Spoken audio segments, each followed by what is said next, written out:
ensin bu bayraq. Hər dalğası bir şəhidin ruhudur. Vətən iman yerim, vətən inancım. Bu vətən savaşı xalqın ruhudur. Şuşa baş tacımız sizə Şuşanın tacını bəzəyən qızıl zərsiniz. 2780 şəhid bu xalqın dilində ta əzbərsiniz. 2783 şəhid aydın səmalardır, açıq alındı. Sizin sayənizdə Ağdam azaddır, Kəlbəcər alındı, Laçın alındı. 2783 şəhid Xudayar səsində vətən sözüsüz.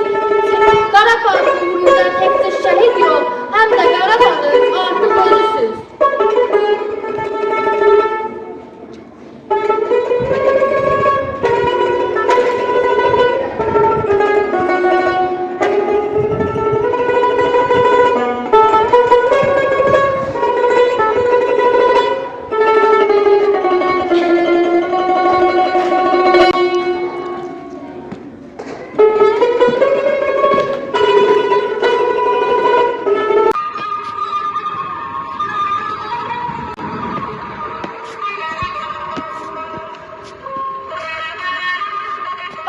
Gölgesinde şehit mezarı.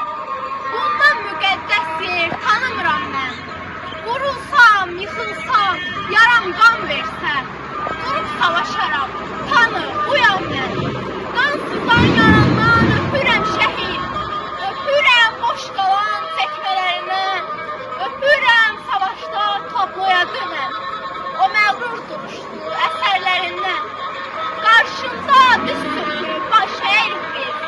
Can verdin daşa, torpağa, indi ürəklərdir sənin vətənin.